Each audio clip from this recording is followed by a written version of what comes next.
Assalamualaikum warahmatullahi wabarakatuh.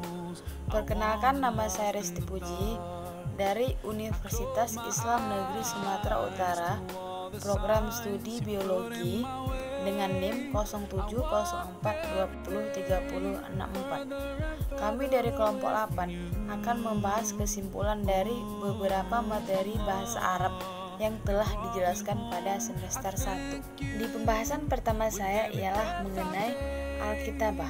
Pengertian Alkitabah secara etimologi. Kata kitabah dalam bahasa Arab yang merupakan bentuk master dari kata bayak tubuh kitabatan, yang artinya tulis, menulis, dan tulisan. Sedangkan menurut terminologi, kitabah ialah kemampuan untuk mengetahui simbol-simbol tulisan dan pemahaman dalam merangkainya menjadi satu kata yang menekankan indera penglihatan. Beberapa pendapat para ahli bahasa Arab mengenai pengertian Alkitabah. Pertama, menurut Uryan, kitabah adalah sebagai performance yang sistematis dan tersusun di mana manusia mengungkapkan ide dan perasaan yang terdapat dalam dirinya. Sedangkan An-Naqah berpendapat bahwa kitabah sebagai kegiatan psikomotorik yang merupakan media untuk berkomunikasi dan untuk mengungkapkan ide dan pikiran.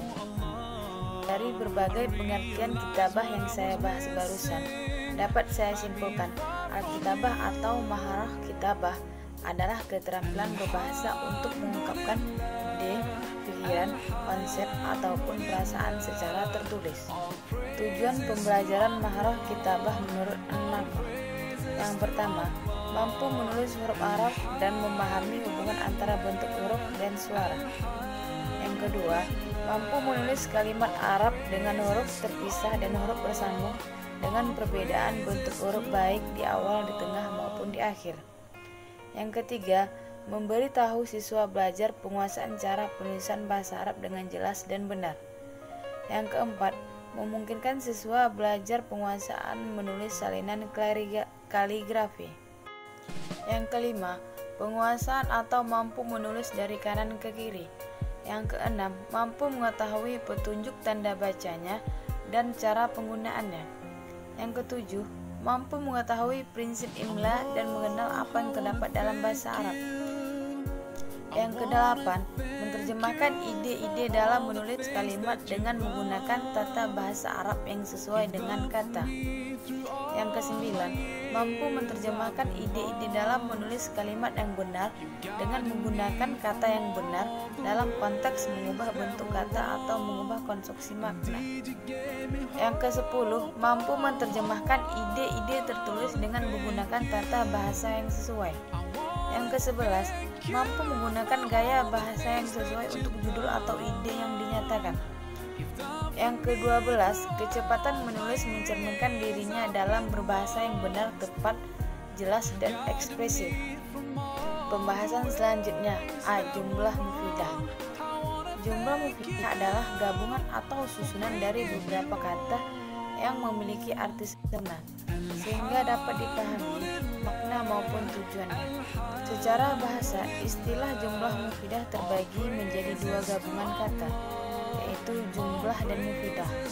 Jumlah yang dapat diartikan dengan kalimat dan mufidah yang artinya bermanfaat.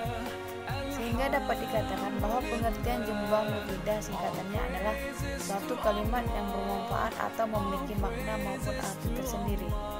Jumlah mufidah juga sering disebut dengan kalam, kumpulan atau gabungan kata yang menyusun sebuah kalimat sesuai dengan kaidah bahasa Arab dapat disebut sebagai jumlah mufidah, yang di dalamnya dapat terdiri dari S subjek dan P predikat.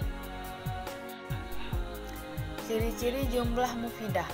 Jumlah mufidah dapat dibagi menjadi dua, yaitu jumlah ismiyah dan jumlah fi'liyah. Jumlah ismiyah adalah suatu kalimat didahului dengan kata isim atau kata benda. Secara umum, jumlah ismiyah juga terdiri dari dua bagian, yaitu satu mubtada, dua kabar. Dua, jumlah fi'liyah. Jumlah fi'liyah adalah suatu kalimat mufidah yang diawali dengan fi'il atau kata kerja. Secara umum, jumlah fi'liyah terbagi menjadi dua, yaitu fi'il kata kerja, fa'il pelaku suatu pekerjaan atau naibul fa'il pengganti pelaku.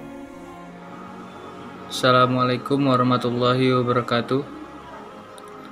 Perkenalkan, saya Timbul Sunangan Sirait, mahasiswa Winsu semester 1, Prodi Biologi di mata kuliah Bahasa Arab. Baiklah, pada ujian akhir semester ini kami diminta untuk menjelaskan 2 materi dari beberapa materi yang telah dipelajari. Baiklah, adapun materi yang akan saya sampaikan pada kesempatan kali ini ialah unsur-unsur dalam bahasa Arab dan mufradat. Bismillahirrahmanirrahim. Unsur-unsur dalam bahasa Arab. Ada 4 unsur-unsur dalam bahasa Arab. Yang pertama, bunyi, struktur atau tata bahasa. Yang ketiga, kosakata atau mufradat. Yang keempat, makna. Yang pertama, bunyi atau fonologi atau aswat. Fonologi atau bunyi adalah ilmu yang mempelajari bunyi-bunyian atau fonem. Dalam bahasa Arab tidak dikenal huruf vokal. Semua huruf dalam bahasa Arab adalah huruf konsonan. Dari segi pengucapan, huruf bunyi yang dihasilkan pun berbeda dalam masing-masing huruf. Ilmu yang mempelajari tentang pengucapan bunyi huruf-huruf adalah ilmu tajwid atau khususnya makhrajul huruf. Yang kedua, struktur atau tata bahasa.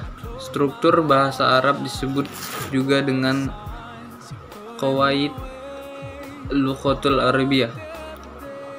Struktur ini terdiri dari tata kata atau sorof dan tata kalimat atau nahu. Tata bahasa atau lebih dikenal qawaid dalam bahasa Arab banyak difokuskan pada pembentukan kosakata atau sorof dan pembentukan kalimat atau nahu, dan proses pembentukan kata disebut tasrif atau mentasrif.